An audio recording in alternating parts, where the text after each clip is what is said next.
Hola, buenos días a todos y a todas las personas que nos acompañan el día de hoy.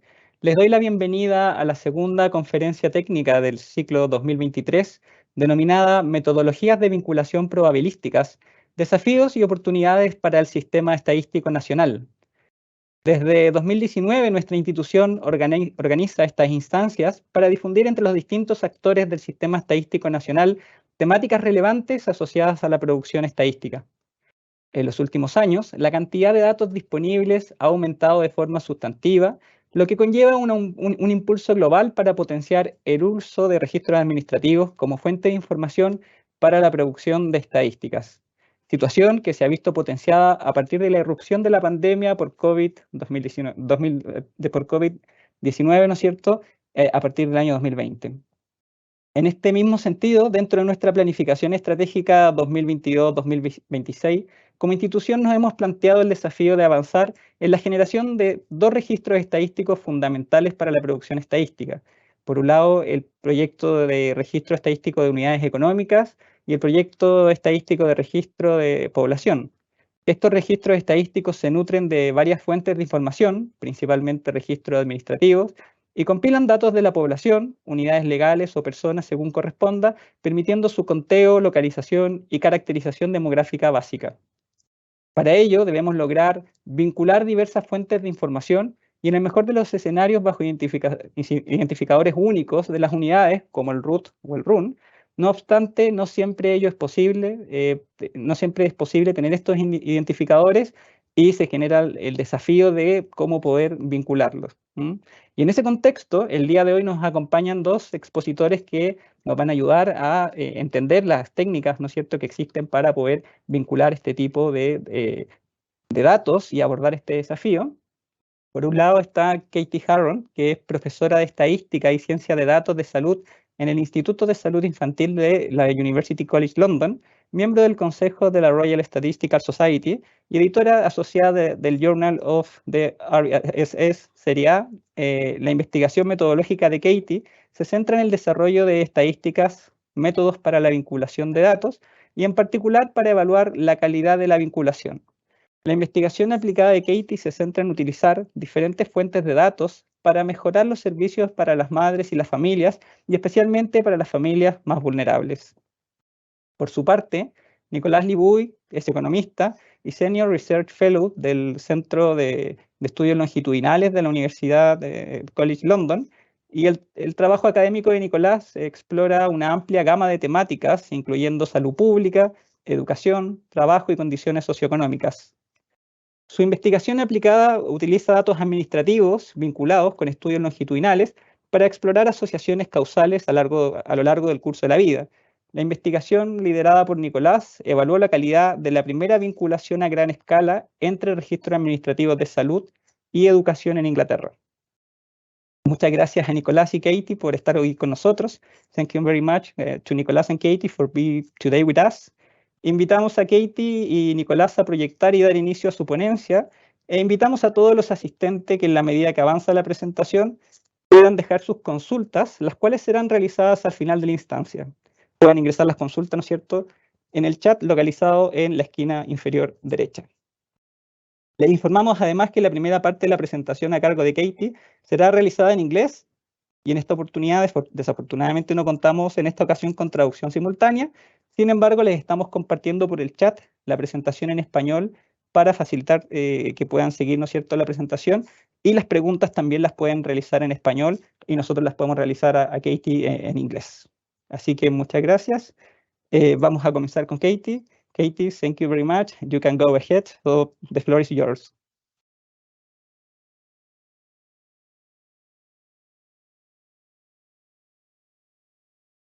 Katie, you are on mute. Yeah, sorry. Thank you very much for the introduction. I'm really pleased to be able to be speaking to you all today. So thank you also to Nicholas for helping organise this.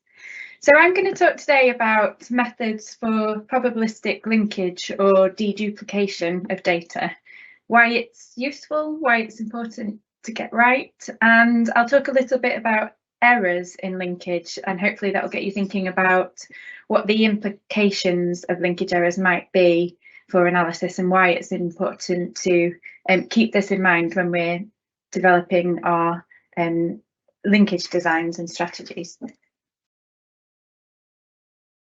So to start, I'll give a bit of background about why we use data linkage and what we've been able to achieve in England. So the term record linkage was first used in the context of health data by a statistician called Halfred Dunn, who talked about linkage as bringing together pages of the book of life, which start with birth and ends with death. And I quite like this sort of definition, because it brings to mind what we're trying to do really in research using linked data, which is bring together the different pieces of a person's pathway through life and their interactions with different services in order to build that bigger picture of the many different factors that influence, in my area at least, that influence health. So we can think about longitudinal linkages building that picture from cradle to grave to give a deeper understanding of the determinants of health across the life course. So we can link information from birth or even prior to birth during pregnancy with information on child health and information from different services that are accessed until we get that full picture of all the events that can happen through a person, an individual's life. And more recently, we've been able to link to data outside of health, thinking about the wider social determinants of health. So this might be education, it might be vital events, or even criminal justice data. So data linkage is a useful tool when it's otherwise very difficult to obtain answers to the questions that we want to research. For example, when we've got hard to reach populations or sensitive subjects or topics that might be prone to recall bias, where respondents find it hard to remember what happened to them or whether they were exposed to a particular risk factor unless they have experienced a bad outcome. So these three examples here, I think, are quite good ones, where it would be difficult to answer these kinds of questions without routine data and without linkage of those data. So the first study here looked at the relationship between deep vein thrombosis and air travel, linking data from flight arrivals and departures with hospitalisations. The second used data from drug treatment registrations and linked that to registrations of hepatitis C, hospital admissions and mortality data. I think this is a good example because individuals who are accessing these services aren't the type of individuals who would usually volunteer for research. So linking these data that already exist and that are routinely collected is a really useful way of getting to reach those harder to reach populations. And also with the final example here, looking at linkage of the National Pupil Database, which captures information on pupils attending state school in England, with conceptions data from our Office for National Statistics. Again, such sensitive subjects are difficult to address, and that's one of the added values of data linkage. So in all of these cases, we don't have a unique identifier. So linkage has been based on partial identifiers such as date of birth, postcode, and some examples, name. I should also say that within these sorts of administrative data sets that we often use for linkage, it's really important to think about deduplication, finding the same individual over time within the data set. And I'll come back to that later, but that's particularly the case with the hospitals data and the schools data, because individuals have multiple records throughout that data set, and in order to be able to link them longitudinally, we need to be able to deduplicate that and assign some sort of ID. One of our big achievements in this area in England has been to link routinely collected administrative data from hospitals, schools and children's social care services in a research database called eChild. This is an incredibly valuable resource which took us a very, very long time to establish because of the governance involved in getting different government departments to share data with each other. But now it's been used for a really wide range of projects looking at the relationship between things like health and absenteeism, and even the impact of health conditions of children on the health of their siblings and other people in the household. So one example of this work we've done using eChild is the study that Nicholas led. This plot shows the relationship between gestational age at birth and school attainment in school at age 7 in the grey and age 11 in the pink. So you can see that even by age 11, the effect of being born preterm or less than 37 weeks gestation still has a significant effect, with children born even a few weeks too early less likely to achieve the expected levels of development at those ages. And because of the size of the data set, we had the statistical power to look at this pattern for different groups of children with chronic conditions. And the idea is that we can use this information to inform children and families about what their likely prognosis might be, but also best to try and understand when is best to intervene and how. So moving on now to challenges for linkage, I think there are two main challenges. The first is around privacy. I won't talk too much about this today, except to say that this is taken very seriously in England, and there are strict rules about who can and can't see individual identifiers and who can and can't see the attribute data that are used for research. The second challenge, I think, is around data quality and the availability of accurately recorded identifiers that can be used to link these data. This is really important when linking data from different sectors. So in England, we have unique identifiers within systems like the National Health Service number, but this isn't used in educational services. Educational services have their own identifiers which aren't used in the health system. Even when we do have unique identifiers, they're often incomplete or can be prone to recording error, or might be missed for certain groups like those who have recently migrated to the UK and then don't therefore have an NHS number. And I'm sure there are similar scenarios in other countries. So how is it done? All methods for data linkage are based on observing the pattern of agreement between two or more records, whether this is within a data set, so a deduplication process, or whether it's across different data sets. So here in this example, we can see that first name agrees, surname disagrees, date of birth disagrees, and we have a missing value on sex. And we can represent this agreement pattern in a number of different ways.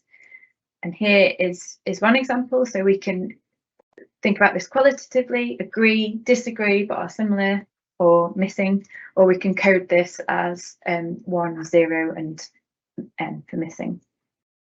The linkage method or strategy that we choose, or how we do the linkage, is a way of getting from where we are now with this pattern of agreement to a decision about whether we think these records belong to the same person or not.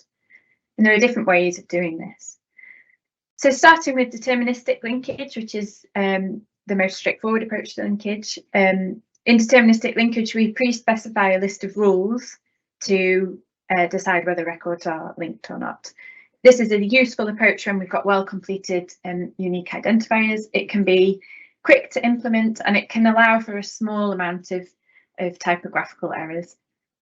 We can also record the criteria that have been met for each comparison pair, which then may provide an indication of the confidence of that link, which might be useful in data quality assessment. So to give an example of how this has been implemented in hospital admissions data in England, in order to deduplicate the hospital admissions data and to assign an individual ID to patients that can then be used to track them through the data over time. The first rule of the deterministic linkage approach was to look for agreement on sex, date of birth and the health service number. The second doesn't look at the health service number, but looks at postcode and a hospital number, which is unique to a particular provider. And then the third just looks at sex, date of birth and postcode. So the problem with this particular set of rules is that it relies on sex and date of birth always being recorded correctly. If there is an error in the way that date of birth had been recorded, or if sex was recorded, it was missing, for example, then that individual's record wouldn't be linked to their previous records. But the way it's being designed is that there are fewer false matches. So the idea is that you wouldn't link together two different individuals using this rule, because of the requirement to agree on sex, date of birth and postcode at the very least. This doesn't include same-sex twins, of course. They're the ones that are always difficult to capture in these sorts of linkage strategies. So there's a trade-off between false matches and mismatches, the two types of errors. So I'll talk a little bit, I think it's helpful here to define what we mean by linkage error. So if we have the match status across the top of this table, this is the underlying truth about whether records belong to the same person or not, and the link status at the side, which is what we assign through our linkage process. Then this type of error is a false match, where we incorrectly link two records belonging to different people, and the second error is a mismatch, where we fail to identify that records really should have been linked together. And there's always a trade-off between these two types of errors, which I'll again come back to later. So the limits of deterministic linkage, I think the previous example showed how a set of deterministic linkage rules could be created when we only have 4 linkage variables. If we have more linkage variables available, the number of potential rules that you could create would increase dramatically. It's also a little bit difficult to incorporate measures of similarity into deterministic linkage methods, or to take into account that some values of identifiers are more discriminative than others. So, for example, we might want to think about putting greater emphasis on the fact that 2 records agree on a very rare surname like Zhang, compared to a much more common surname like Smith. So this is where probabilistic linkage comes in. It was first proposed by a statistician called Newcomb in 1959, and it is based on the idea that we can use probabilities that 2 records agree on specified identifiers, given whether they're a match or given whether they're not a match. And the probabilities are used to produce a match rate for each comparison pair. And the way it's calculated means that it takes into account how discriminative a particular identifier is, and also how accurately it's been recorded. So to give you an example of how we build up these match rates across a set of identifiers, agreement on something like date of birth might give a large contribution to the overall match rate. Disagreement on something like postal code would contribute a penalty to the match rate, so that would bring the total match rate down. Disagreement here on sex would reduce the match rate again, but by a smaller amount, because we know that postcode is much more discriminative than sex. It's much more likely to disagree by chance on sex than on postcode. Agreement on name here increases the match rate again, and then agreement on surname increases it further. So by summing the agreement and disagreement weights across a range of identifiers, here we come up with a final match rate. Once we have the match rate for each of our comparison pairs, we then try to set some sort of cutoff of deciding whether we accept records with that match rate as being a link or not. So I've talked about the trade-off between different types of linkage errors, and that becomes quite apparent when we think about setting these thresholds or cutoff weights. So we want to try and separate these 2 groups of records. We don't know where the optimal cutoff is, because we don't know which records are matches or non-matches, and that's what we're trying to get to through the linkage. So the idea is that we choose a threshold. If we have a high threshold, we would have high positive predictive value, low sensitivity, which means that we can be sure that the records that we've linked really are matches, but we trade that off with missing some true matches. As we lower the threshold, we have a more sensitive linkage. We pick up more of the true matches, but we trade that off against including some false matches.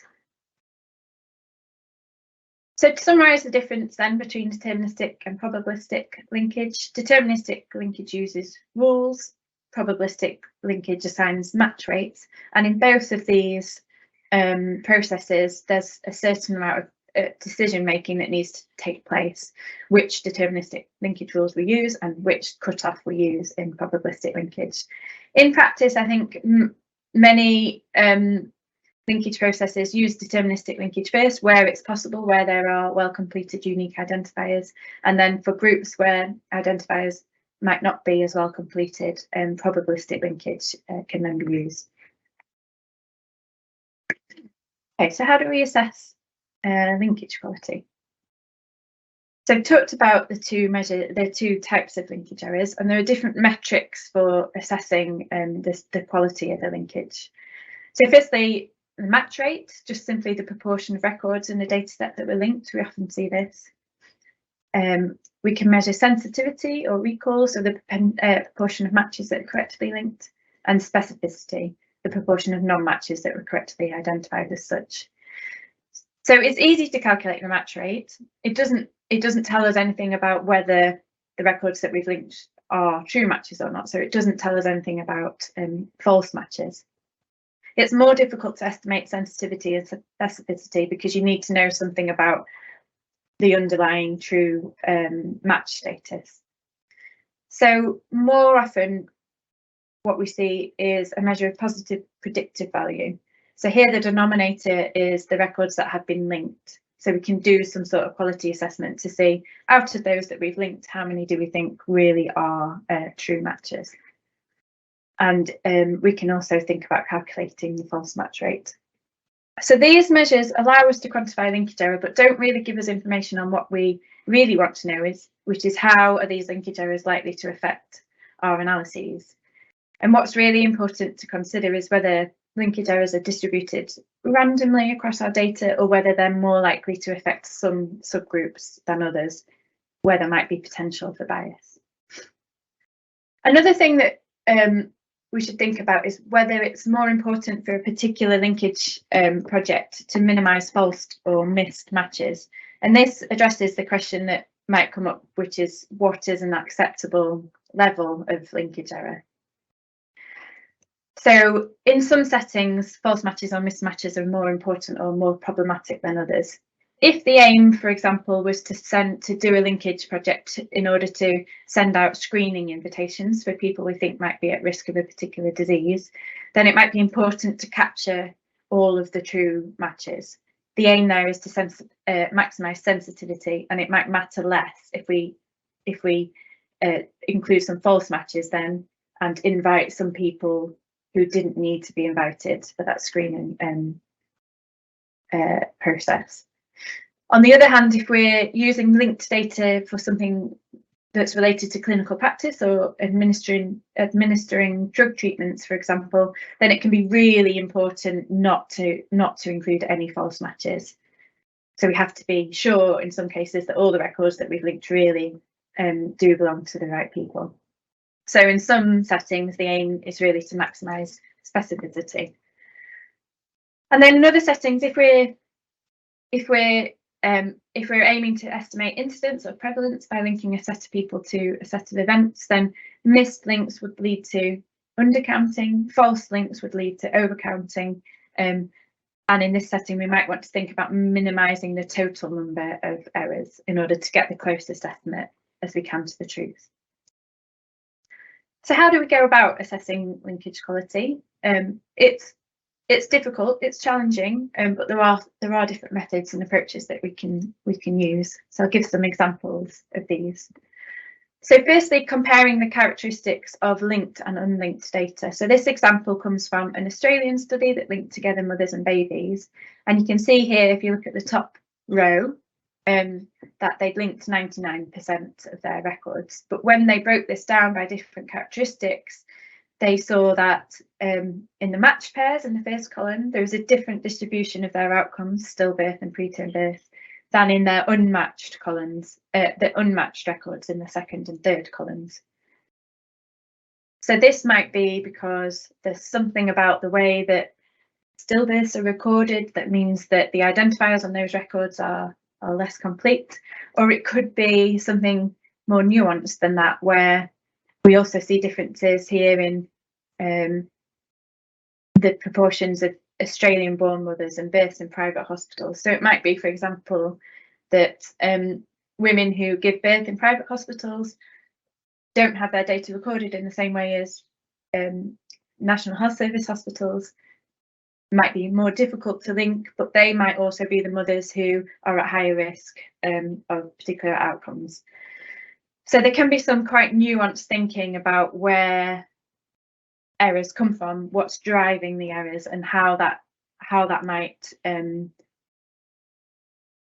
change the results that we get and the representativeness of our linked data. Second thing that we can do is make comparisons with external reference data. So here in this plot, the blue line from this study, which is we're linking the Swiss National Cohort Study with mortality data, is the mortality rate that was estimated from the linked data.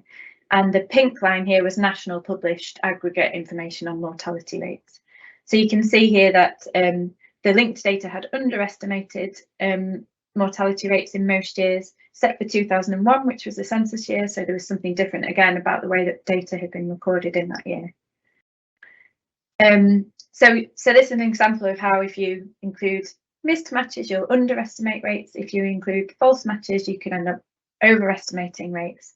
And we've seen some examples where the findings can completely change if this differs across different subgroups. So we saw a study that looked at the hazard ratios for mortality for different ethnic groups, and the hazard ratio completely reversed and was significant in the other direction, depending on how the linkage was done. So it can really make a big difference to results. Thirdly, comparisons with a gold standard or reference data set. So those metrics of linkage error that I spoke about earlier can be estimated if we know the true match data comparison pairs. Obviously, we don't know that for the whole data set, but there might be a subset of the data that has high quality identifiers that we can use or treat as a gold standard, assuming that subset is representative of the data set more widely. And finally, plausibility checks. So we can use evidence that two records don't belong to the same person to identify false matches. So this might be where we've linked together two records. That means that a person has been born twice or has died twice. It might be a case where we have a hospital admission following death, where we know that something's gone wrong in the linkage process, or it might be something like linking male prostate cancer records with female hospital records.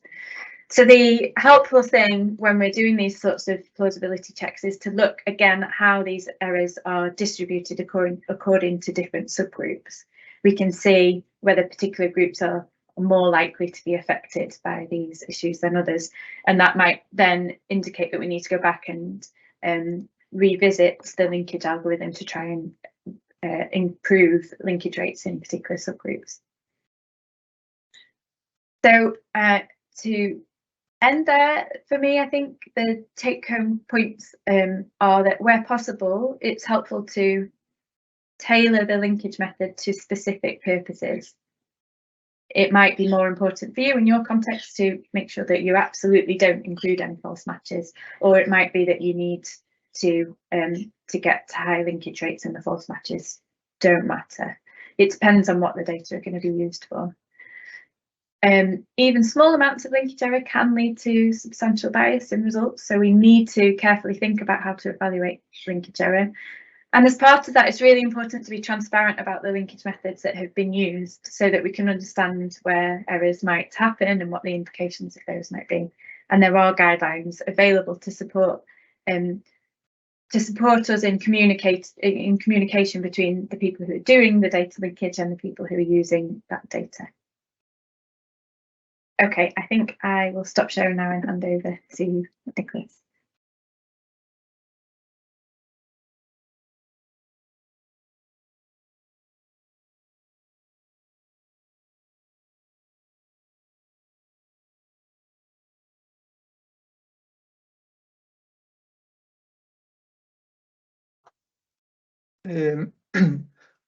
Muchas gracias, Katie.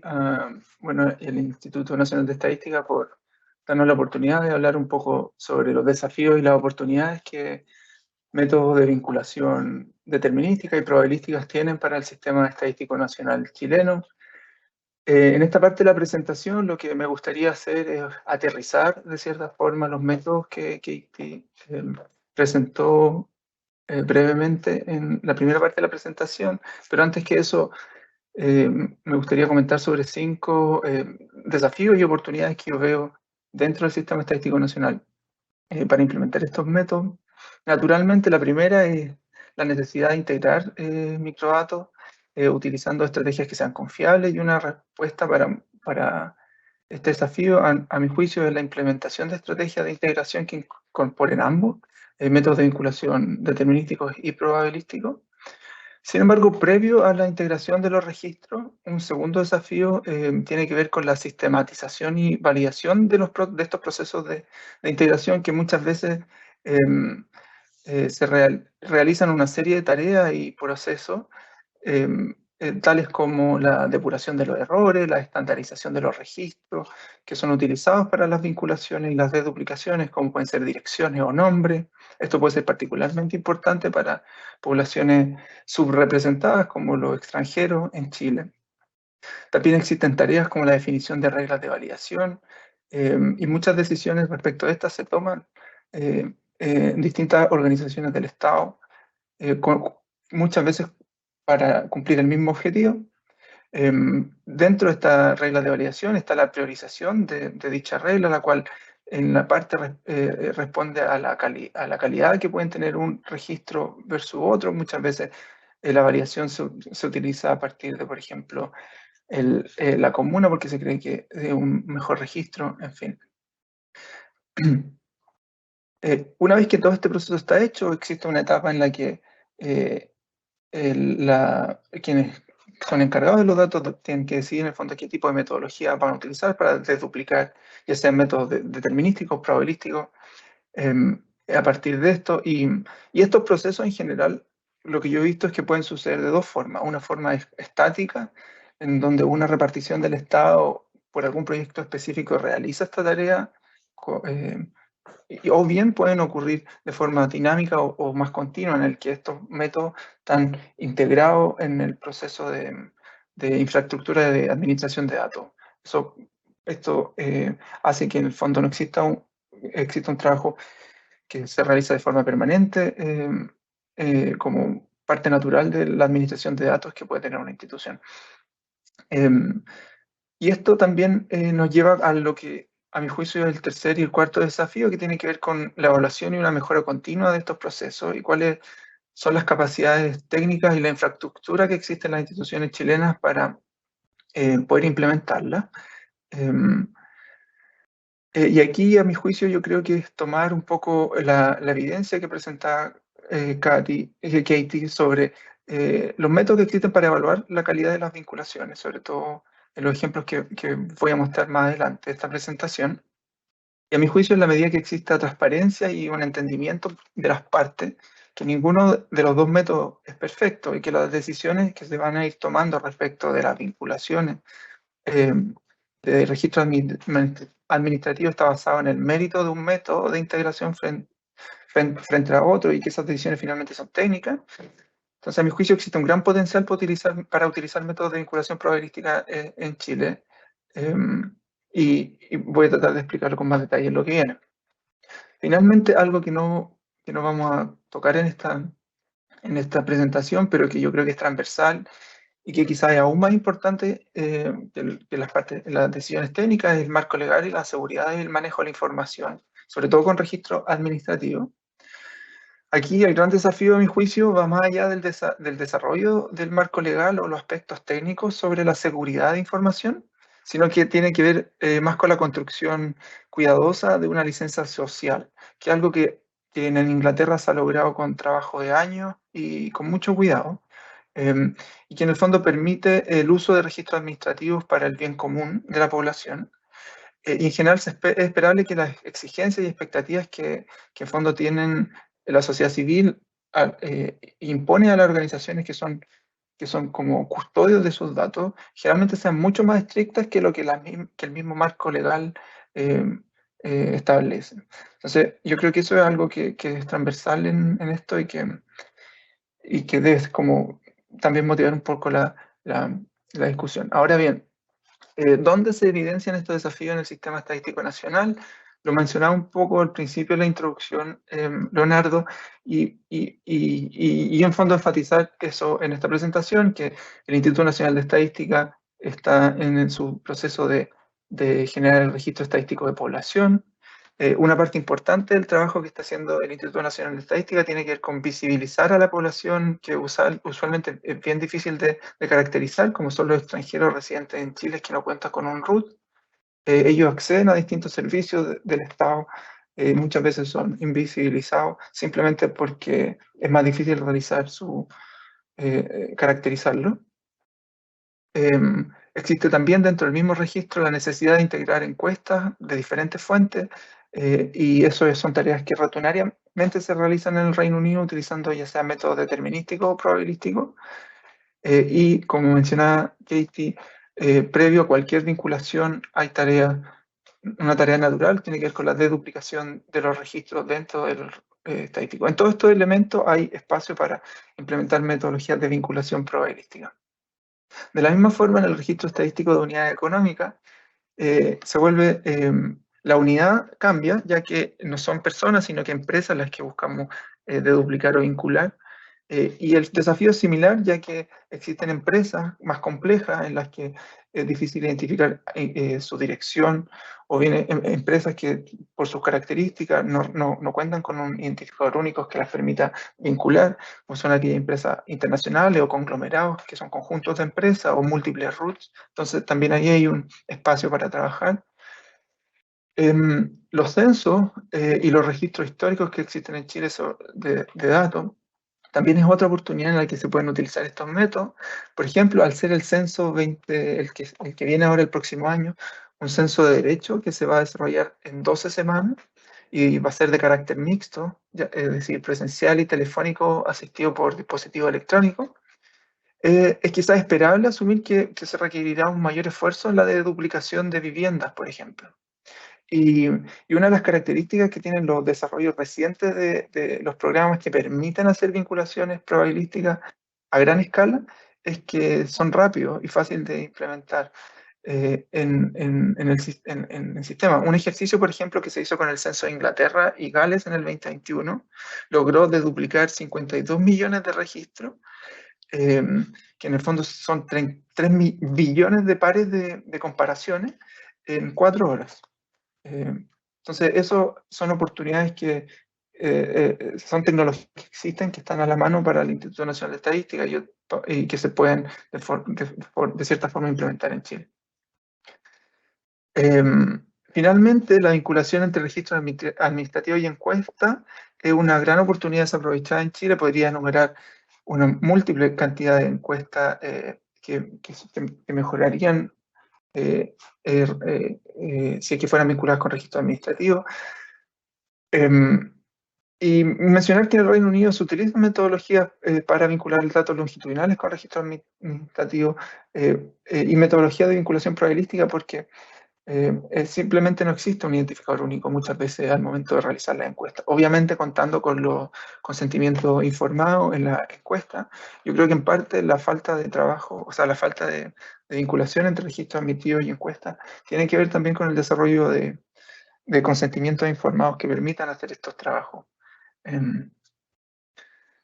Estos son algunos de los ejemplos en el Instituto Nacional de Estadística, pero naturalmente en otras instituciones y reparticiones del Estado ocurre, hay también espacio para trabajar esto. En FONASA, por ejemplo, se necesita la duplicación de registros para beneficiarios sin RUT.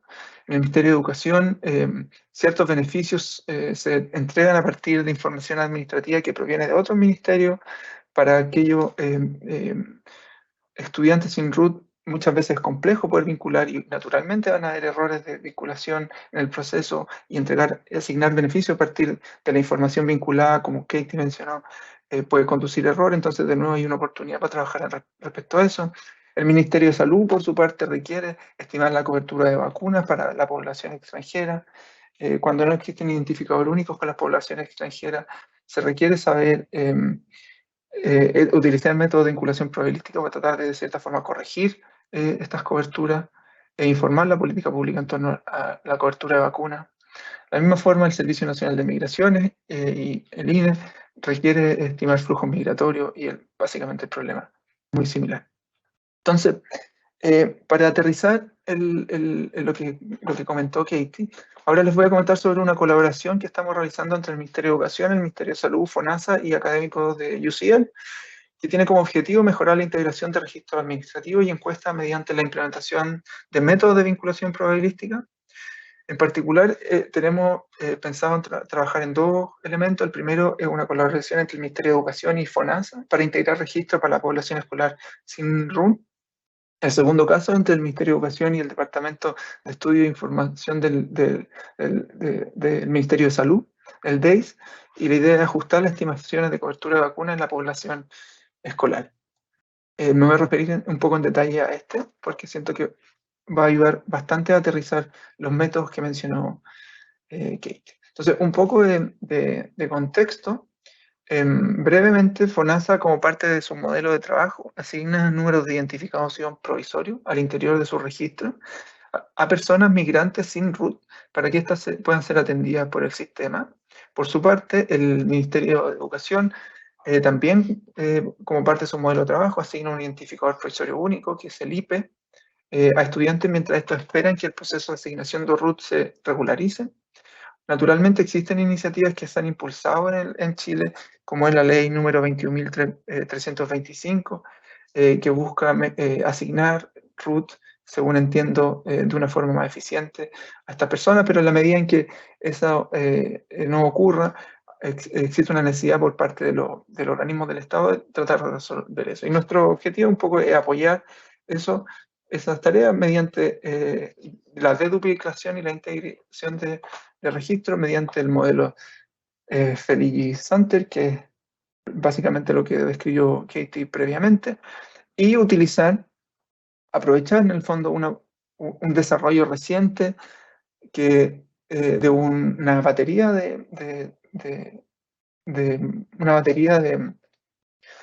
programas que a los que nos vamos a referir como Splink, que lo voy a explicar ahora con un poco más detalle en lo que viene. ¿Cuál es el problema que hemos buscado, que se busca solucionar? En general, existen los datos de registro administrativo originales, que pueden ser una serie de bases de datos, por ejemplo, en este caso de dos reparticiones, como FONASA y el Ministerio de Educación. Esto puede ser una o más conjunto de bases de datos. Generalmente lo primero que se busca es duplicar cada una de ellas internamente para poder tener algo que posteriormente se pueda utilizar para la vinculación entre registros. Por el otro lado, tienes otra organización que tiene un conjunto de series de datos. Nuevamente hay tareas de deduplicación al comienzo para finalmente tener un registro previo a la vinculación entre ambos. Una vez que estos registros están deduplicados, la tarea es de vincularlo de tal forma que uno pueda llegar a algo parecido a lo que está en esta figura. En FONASA existen alrededor de 15.6 millones de registros, de los cuales 850.000 corresponden a extranjeros que aún no tienen RUT. De ellos, alrededor de 195.000 son menores de 18 años. Por su parte, en el Ministerio de Educación anualmente hay una matrícula de 3.6 millones de alumnos por año, de los cuales en torno a 130.000 son alumnos que carecen de RUT en el sistema, están en proceso de regularización de su RUT, o sea, tienen IPE en 2022. Esto es un proceso acumulativo con los años, y es esperable que estos números sigan con el aumento en los flujos migratorios en Chile. Entonces, lo que les voy a mostrar ahora es un poco cómo se ve este trabajo de vinculación en un caso de deduplicación entre los registros de FONASA y los registros del Ministerio de Educación. Naturalmente, y Katie mencionó esto en detalle, es que existen múltiples razones para que dos registros no vinculen, y esto tiene que ver con la característica de los registros, en este caso en particular, esperable que no todas las personas que son beneficiarios de FONASA participen en el sistema educacional, por ejemplo. Existe una dimensión longitudinal de los registros, personas que entran durante un periodo y luego salen, van a aparecer como un registro en el servicio del país, perdón, van a aparecer como una persona en el servicio, en FONASA, no necesariamente va a aparecer en el Ministerio de Educación. En fin, existen errores en los registros de información. Por ejemplo, en la codificación, o sea, en los apellidos de estos registros. Y así. El mensaje es que las características de los registros varían y debe ser, hay una primera etapa que es muy valiosa, que es entender la naturaleza de cómo se generan estos registros. En el caso de los estudiantes extranjeros con IPE en el sistema escolar chileno, nuestra estimación muestra que la mayoría de estos se encuentra en la región metropolitana. Sin embargo, no es tan claro que el ingreso haya sido a través de la región metropolitana. Y este gráfico simplemente muestra la dificultad que pueden existir al diseñar modelos de vinculación para esta población. Ahora bien, una oportunidad que yo creo que es importante mencionar es el desarrollo de Splink. Splink es un paquete en Python que implementa el modelo de Feliggi-Santer de vinculación de registro y permite estimar parámetros mediante un modelo de algoritmo de esperanza de maximización. La gracia que tiene, a mi juicio, Splink es que por primera vez existe una librería de Python que fue desarrollado especialmente para integrar registros administrativos en un país y de forma seria, en el fondo. El Ministerio de Justicia del Reino Unido fue financiado como parte de un proyecto que se llama Data First del Administrative Data Research UK para crear esto, y la continuación de los fondos de este proyecto van a permitir un mayor desarrollo de estas librerías de Python que son de uso abierto y uso público. Y la virtud que tienen respecto de otras librerías que hoy día existen es que están diseñadas para ser integradas con la administración de bases de datos. En el fondo, no están pensadas para simplemente realizar un proyecto de vinculación, por ejemplo, por una investigación, una pregunta de investigación en particular, sino más bien están diseñadas para ser integradas dentro del sistema.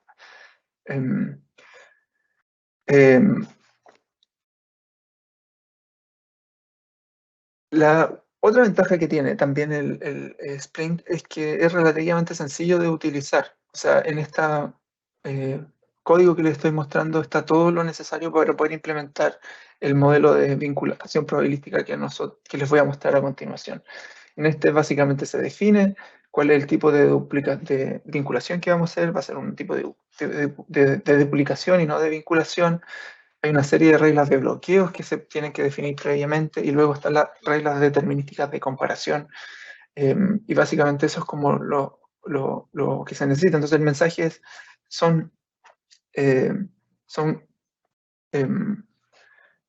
es una herramienta muy fácil de utilizar y de aprender.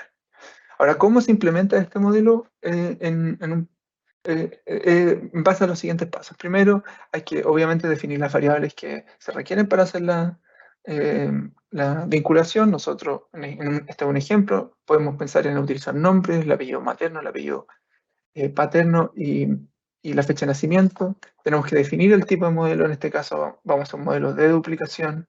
Tenemos que definir las reglas de bloqueo. Las reglas de bloqueo lo que básicamente hacen es que restringen el número de comparaciones que se pueden hacer evitando la comparación o excluyendo ciertas comparaciones. En este caso, por ejemplo, vamos a suponer que vamos a comparar aquellos registros que comparten la primera letra del nombre y comparten la primera letra del apellido y comparten el mismo mes y la fecha de nacimiento. Lo que se busca con la regla de bloqueo de cierta forma es reducir el número de comparaciones, tratando de evitar dejar afuera true matches, o sea, matches que son verdaderos, coincidencias que son verdaderas. Otra característica que tiene los métodos de vinculación probabilístico es que permiten integrar, en particular Splink, reglas de una infinidad de reglas de comparación determinística, algoritmos como de Levenshtein, Jacquard o otro, y son absolutamente flexible en el fondo. Uno podría desarrollar reglas de vinculación determinística e incorporarlas en los modelos de vinculación probabilística. Una vez que el modelo está definido, lo que se requiere es entrenar el modelo. En la práctica esto se traduce en estimar los insumos que son necesarios para calcular los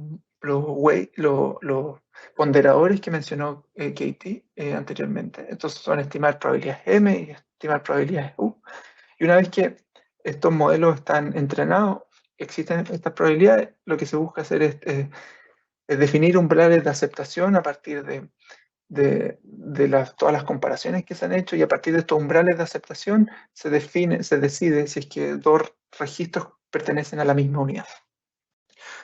Entonces, ahora lo que les voy a mostrar son una serie de imágenes que van a buscar ejemplificar un poco estas tareas. Entonces, en esta imagen lo que nosotros tenemos son distintos niveles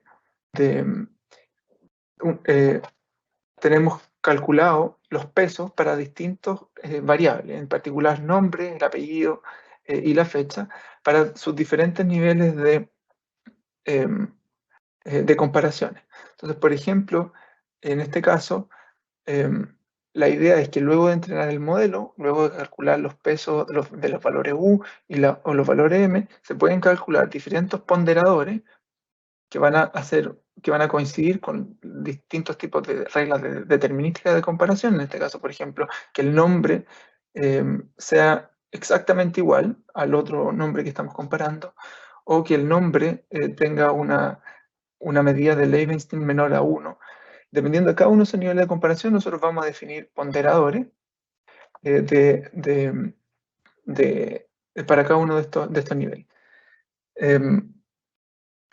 Al final lo que termina pasando es que las reglas de los ponderadores van a terminar definiendo el modelo, porque son los ponderadores los que finalmente se van a combinar para poder calcular un peso final que nos va a entregar, que nos va a ayudar a hacer un mapa entre la probabilidad y de que dos registros coincidan y este match. Entonces, quizá una forma más fácil de entenderlo es a través de esta gráfica. Esta gráfica lo que muestra son todos los patrones de coincidencias y no coincidencias en el eje X que son posibles a partir de estos 4 variables: nombre, apellido paterno, apellido materno y la fecha de nacimiento. Entonces, por ejemplo, en esta esquina derecha, lo que tenemos acá es 2 pares que coinciden en la fecha, coinciden en el apellido, coinciden y en el nombre. Entonces hay una coincidencia alta. Entonces, en este sector del universo de posibles pares, vamos a asumir que es más probable que esto sean pares similares. En cambio, en esta parte de la distribución, lo que tenemos es una coincidencia en nombre, coincidencia en apellido materno. La fecha de nacimiento, sin embargo, hay no coincidencia en el apellido materno. Entonces, el modelo lo que va a hacer es que le va a asignar menores ponderadores a estos pares. Y finalmente, pueden haber casos, como la mayoría de estos en este modelo, que la coincidencia del apellido materno y la fecha, hay coincidencia en algunos registros, pero no en todos. En este caso sería... Entonces, ¿cómo se traduce esto? Como Katie mencionó, es que progresivamente nosotros vamos a ir sumando los ponderadores, dependiendo si es que los registros coinciden o no, para llegar a un ponderador final que nos permite decir si es que estos dos registros, por ejemplo en este caso, Consuelo Esperanza Lugo Delgado, este registro es o no similar al de abajo. Naturalmente, este es un ejemplo, y la idea es que el modelo le asigna mayor probabilidad a que estos dos pares de caso coincidan, debido a que tienen coincidencia en nombre, tienen coincidencia en apellido, tienen coincidencia en la fecha de nacimiento. Pero eso no es lo mismo, no es necesariamente lo mismo para otros registros, como por ejemplo el Benjamín Esteban Vargas Alfaro. Hay algunos errores en los registros. En este caso coincide en nombre, coincide en apellido, pero no en el apellido materno. Y finalmente existe otro caso también, que sería el caso en que hay coincidencia en apellido materno y fecha de nacimiento, pero no hay coincidencia en apellido. Entonces a este caso le vamos a entregar una menor probabilidad. Como Katie comentaba, el problema finalmente se traduce en dónde poner el umbral para definir si dos pares coinciden o no. Y aquí en el fondo la virtud y la oportunidad que existe en Chile, y con esto me gustaría terminar, es que en Chile, si bien no existe un identificador único de personas para la mayoría, para un grupo, para ciertas unidades, sí existe para múltiples unidades, porque existe el root. Eso permite, no como en Inglaterra, por ejemplo, desarrollar base de datos gold standard, lo que a su vez permite entrenar estos modelos de mejor forma y mejorar exponencialmente lo que los modelos probabilísticos pueden entregar en estas vinculaciones. Ahora, ¿existe la infraestructura técnica y las capacidades técnicas dentro del organismo que realizan estas tareas para poder implementar estos modelos? A mi juicio, se nos requiere aún avanzar en eso. Pero creo que es una gran oportunidad el que hoy exista estos modelos validados en otros países. Muchas gracias.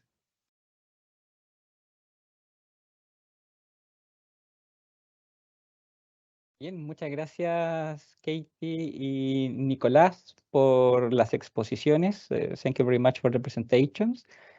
Sin duda la aplicación de estas técnicas se hará cada vez más frecuente dentro de nuestro sistema estadístico nacional, considerando además la disponibilidad de registros administrativos que existen y la necesidad además, como nos presentaron, de tener que integrarlos. A continuación vamos a revisar preguntas. Dentro de la preparación de la actividad nos hicieron llegar diversas preguntas y gran mayoría de ellas fueron abordadas por la presentación de Katie y Nicolás. Y considerando también la hora, vamos a hacer una pregunta que además permitirá reflexionar respecto a estos últimos elementos que nos comentaba Nicolás, que tiene que ver con los desafíos para el sistema estadístico nacional. Voy a hacer la pregunta en español y luego en inglés para que Katie también la pueda abordar. Primero en español, la pregunta que nos llegó dice: mi trabajo se enfoca en las estadísticas de migrantes. Normalmente en otras bases de datos se utilizan pareos determinísticos mediante RUN para vincular bases de datos, pero para las personas extranjeras un porcentaje importante no tienen RUN, por lo que es necesario hacer pareos probabilísticos. Me interesa saber las recomendaciones de vinculación probabilística pensando en estas poblaciones. Katie, I'm going to read a question that we received previously, and then I will give you the floor to talk about this question. So my work focuses on migrant statistics. Normally, in other databases, deterministic links are used through the National Identification Number to linkage databases. But for foreigners, an important percentage does not have this National Identification Number. So it is necessary to make probabilistic links. I'm interested to knowing the linked methodologies recommendations, thinking in this specific population. Also, Katie, if you wish, you can make a brief reflection about this topic and the presentations. So Katie, you can go first. The floor is yours. Thank you. I will have to leave in a minute, I'm afraid, but thank you for giving us this time. Yes, I think the question is really important. There's always groups of individuals who don't have well completed unique identifiers, and we need to think quite carefully about how to handle them. And yeah, so I think I agree with the idea that probabilistic linkage is a good approach for those groups. It's difficult to comment more specifically than that without knowing what identifiers you have available and how well completed they are and how discriminated they are. But yeah, I think that's a good starting point. Nicholas might want to add something. Sí, el trabajo que estamos realizando con el Ministerio de Educación y FONASA está tratando un poco de entender de mejor forma los registros para las poblaciones migrantes. Algunas de las cosas que hemos descubierto preliminarmente, que a lo mejor pueden ayudar, es que, por ejemplo, existen ciertos patrones en cómo los apellidos, los nombres y los apellidos se repiten entre padres.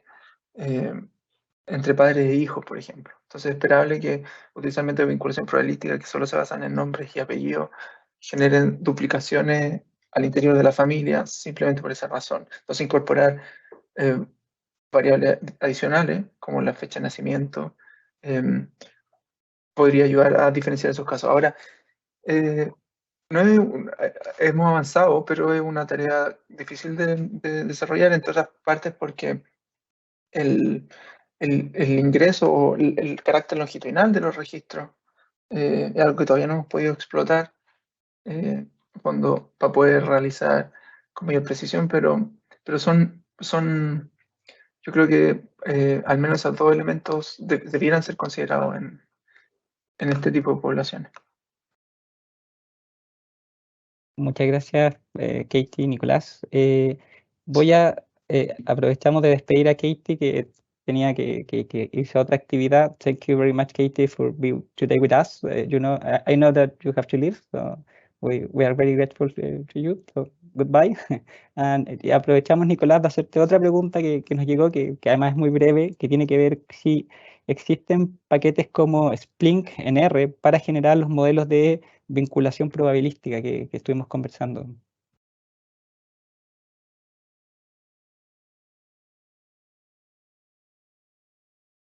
Estás con el micrófono.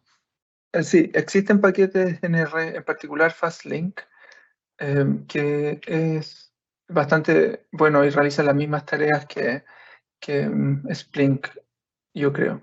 La diferencia está en que va a depender un poco de las tareas que se requieran realizar. Cuando los registros administrativos se vuelven, o sea, cuando el trabajo de deduplicación son sobre registros, por ejemplo, que generan más de 20 millones de comparaciones, rápidamente los paquetes como R se vuelven infactibles de utilizar. La ventaja de utilizar Splink en esos casos es que permite paralelizar la computación, los esfuerzos que necesita hacer el computador para poder realizar eso. Y como está construido a través de Python, y está pensado para funcionar dentro del uso de registro administrativo, es fácil realizar esas tareas. O sea, pasar de, por ejemplo, nosotros en un trabajo que estamos haciendo fácilmente, dependiendo de las reglas de bloqueos que uno puede generar o quiera generar, puede llegar a los 25 millones de comparaciones, 30 millones de comparaciones, porque en fondo, y eso se vuelve bastante inmanejable con programas como FastLink. Sin embargo, no es inmanejable con programas como Splink. Ahora, dicho eso, el hacer trabajo más pequeño, sí, o sea, R, FastLink funciona tanto más bien. Y la metodología que está detrás es la misma. Perfecto, muchas gracias, Nicolás. Considerando esas preguntas, vamos a finalizar la actividad del día de hoy. Y para finalizar, quiero darles las gracias por habernos acompañado en esta conferencia, Metodologías de Vinculación Probabilísticas, Desafíos y Oportunidades para el Sistema Estadístico Nacional.